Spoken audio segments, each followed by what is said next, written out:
Bonjour à tous chers mortels, on se fait une petite lecture manga. Ouais, ça fait longtemps que j'en ai pas fait de lecture manga. Très longtemps. Même les derniers arcs, les one-off, il faut que je reprenne. J'ai trop de séries à reprendre. Donc là, je me prends 3 petites séries que je surkiffe et que j'essaye de mettre un peu en avant, hein, parce que pas forcément méga connues, surtout pour eux deux en particulier, mais franchement, elles valent le coup. Ah, elles valent le coup, vous avez pas idée. On attaque avec Remonster, cette série que tu attends des plombes à chaque fois. Non mais c'est ouf, je sais même plus c'est quand le dernier tome qu'on a eu, mais c'est hallucinant comment tu attends entre chaque tome pour cette série là. Mais bordel de Dieu que cette série elle déchire sa mère, y a pas de problème, cette série c'est une putain de merveille. Qu'est-ce que c'est que Remonster? Remonster, c'est l'histoire d'un humain qui est extrêmement pété parce qu'il a la capacité de récupérer tout ce qu'il bouffe. C'est-à-dire que s'il bouffe une pierre de feu, il va obtenir de la magie de feu. S'il bouffe une bestiole venimeuse, il va récupérer du venin. Enfin bref, tout ce qu'il mange va lui servir. Enfin, il a une chance de récupérer une capacité par rapport à la bestiole qu'il mange. Plus il en mange, plus il va obtenir des capacités liées à la créature.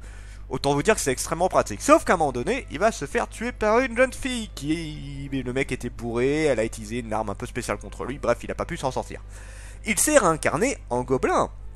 Gobelin, la créature de merde absolue, le truc ultra classique, vous savez, dans le bestiaire fantastique, mais il a gardé sa capacité. Alors, il a perdu tout ce qu'il avait engendré avant, mais par contre, il a toujours cette capacité d'absorber tout ce qu'il mange, et il va s'en servir. Il va évoluer extrêmement vite. Il va se prendre des compagnons gobelins. L'un de ses premiers, c'était au début, voulait s'en servir comme larbin, mais finalement, ça va devenir son bras droit. D'autres vont le rejoindre au fur et à mesure, il va évoluer en hobgoblin, là il en est en ogre, et là on a encore évolué. D'ailleurs au 5ème tome il a encore eu une évolution. Et voilà, il va créer son petit empire de gobelins jusqu'à s'étendre énormément. Beaucoup des gobelins qui sont avec lui vont évoluer. Là actuellement la totalité des gobelins du début ont évolué. Alors ça peut être en plusieurs trucs, hein, parce qu'il y a les gobelins de base qui évoluent en gobelins, donc au gobelin classique. Après tu peux avoir des gobelins mages, des prêtres, même c'est très rare mais là on en a eu un. Après tu as encore des évolutions genre des liches, là on a eu une vampire, enfin bref, selon le personnage, selon son caractère, selon ce qu'il s'est nourri, ce genre de truc là, il va évoluer différemment. Et là on a eu un bestiaire assez impressionnant par rapport à tout ce qu'on a eu du début. Ça c'est dû totalement au héros, hein. Je veux dire, ils seraient pas là, les gobelins, ils seraient pas tenus longtemps. On sait que les gobelins, enfin dans cet univers là en tout cas, les gobelins vivent une vingtaine d'années. C'est très peu, et en plus déjà c'est rare, c'est très rare qu'ils dépassent la première année, puisqu'en général ils meurent assez vite, mais ils ont un taux de reproduction qui est assez balèze, hein, ils se servent d'humaines. Hein. Alors pour le petit truc, hein, ils ont des femmes gobelins, mais le taux de reproduction est pas énorme, du coup ils se servent des femmes humaines, et en plus ils ont une préférence pour les femmes humaines. Voilà, comme ça, hein, tant qu'à faire. Voilà, l'histoire parle principalement de ça, et en fait le gros point fort du manga c'est que vraiment il y a beaucoup de détails. Un peu à la manière d'un light novel, vous savez, tout est expliqué en long et en large, et là c'est pareil, tout est expliqué de A à Z, et c'est super cool. Moi honnêtement je suis très fan de ça. T'as l'impression d'être un peu dans un jeu vidéo, parce que tu sais, t'as les montées de niveau, t'as les items avec les différentes catégories, t'as les sorts qui sont appris, ce genre de trucs là, bref t'as plein de trucs liés un petit peu au monde du jeu vidéo, sauf que là c'est retranscrit comme si c'était la normalité en fait. Et c'est assez drôle, c'est assez bien foutu, mais là il s'est passé beaucoup de choses. Le manga a une évolution assez faramineuse, je veux dire, en 5 tomes. Alors déjà t'as beaucoup de choses à lire, hein. Clairement t'as beaucoup de choses à lire dans la série. Mais en plus, ça va très vite, je veux dire, tu regardes, là on doit en être au 150e jour à peu près, depuis la naissance du héros, donc ça fait même pas un an qu'il est né. Je veux dire, là c'est ouf tout ce qu'il y a eu. Là il a déjà une position qui est hallucinante. Et à chaque fois tu te demandes comment il peut évoluer encore plus. Et bah à chaque fois, le manga arrive à te faire, tiens voilà, tu t'y attendais à celle-là? Non, clairement pas. Et là d'ailleurs dans ce 5ème tome, on a eu un truc un peu inédit. On est enfin tombé sur une créature que le héros ne pouvait pas tuer. C'est-à-dire qu'en fait, il s'est battu déjà contre des créatures qui étaient beaucoup plus... Alors, qui étaient plus fortes que lui, mais il y avait moyen de les tuer avec de la stratégie, ce genre de truc-là. Mais là, vraiment, il est tombé sur la créature. Il savait que cette créature là c'était même pas la peine, il se serait fait destroy en moins d'une milliseconde en fait. C'était une des premières peurs qu'il a eu face à une créature, mais c'était assez sympa, hein. En fait c'est un peu symbolique, parce que ça veut dire que il y a quand même des créatures plus fortes que lui. Il est fort, il est extrêmement puissant, il est totalement abusé par rapport à une bonne partie des créatures qui vivent autour de lui, mais il y a quand même des créatures qui sont bien plus au-dessus de lui. Donc voilà, Remonster, si vous êtes fan de fantastique, est-ce qu'on est dans Isekai? On sait pas, parce que est-ce qu'il a été réincarné Dans un autre monde, c'est pas vraiment expliqué, on sait qu'il a été réincarné en gobelin, mais dans un autre monde, je sais pas exactement. Donc bon, en tout cas, la série est juste excellente. Si vous aimez le fantastique, le bestiaire fantastique, tout ça, vous allez adorer. Regardez-le.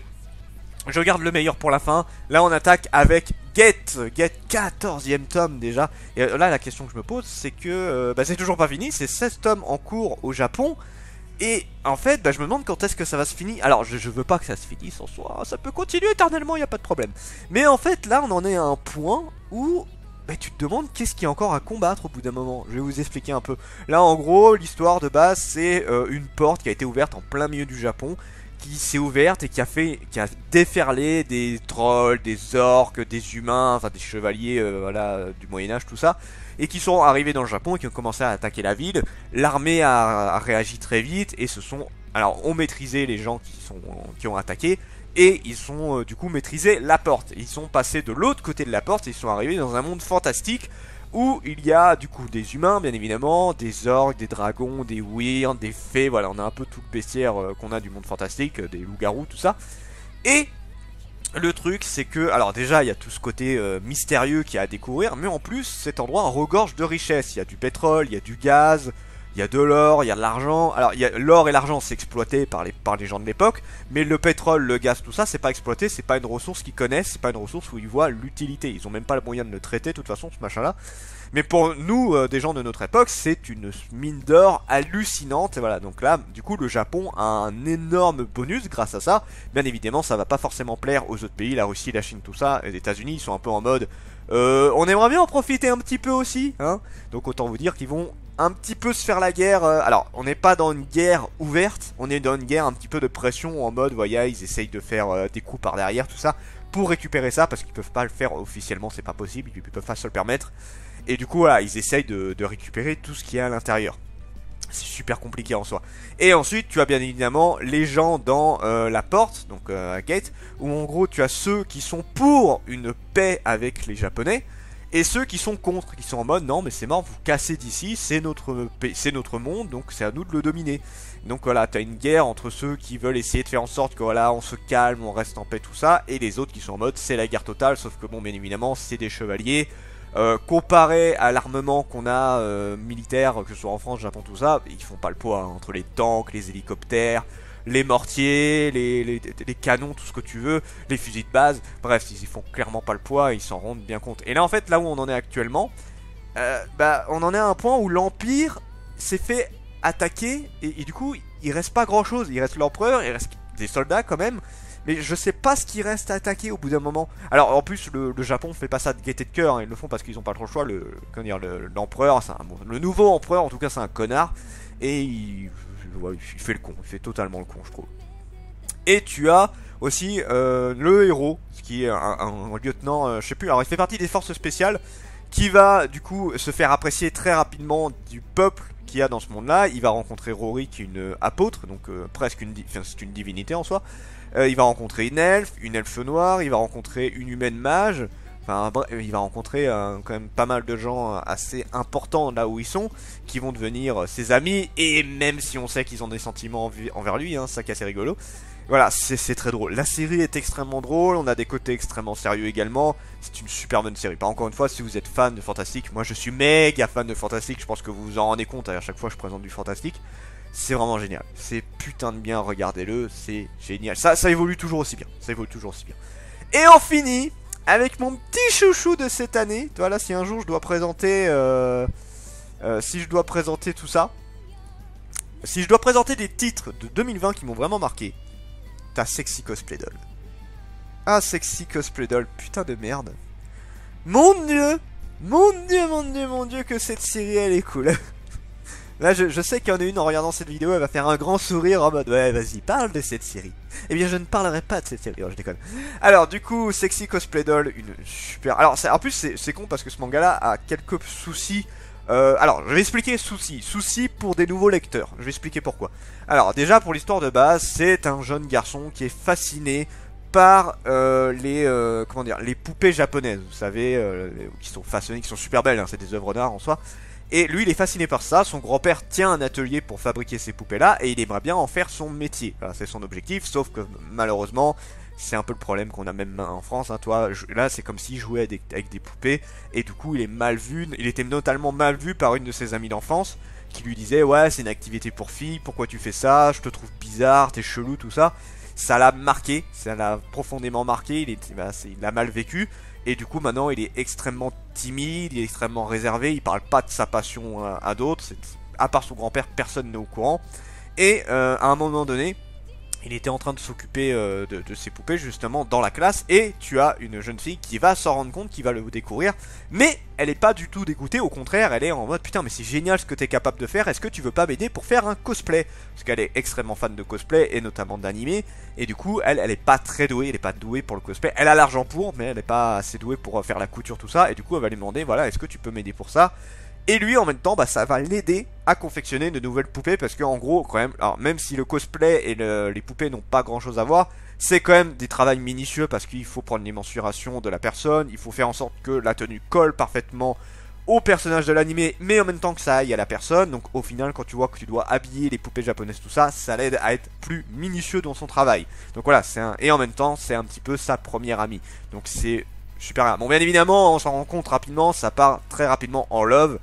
Surtout du côté de la fille, on sait pas, alors il a une attirance pour elle, mais est-ce qu'il est encore tout à fait amoureux? Pour l'instant je pense qu'il est encore dans le côté amitié.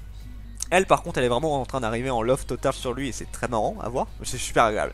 Voilà. La série évolue bien, là on a eu une autre personne qui est arrivée liée au cosplay.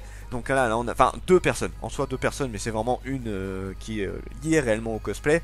Voilà, là on a encore évolué dans le manga, et j'attends la suite avec impatience à chaque fois. Là le prochain devrait arriver, bon malheureusement en août, hein. En août, ouais, il va falloir attendre encore un peu. Mais bon, en tout cas la série est super agréable. Et en fait le truc que je disais où la série a quelques problèmes pour les nouveaux lecteurs, c'est que le dessin a un côté assez aguicheur et un petit peu particulier. Tu sais, c'est un dessin un petit peu...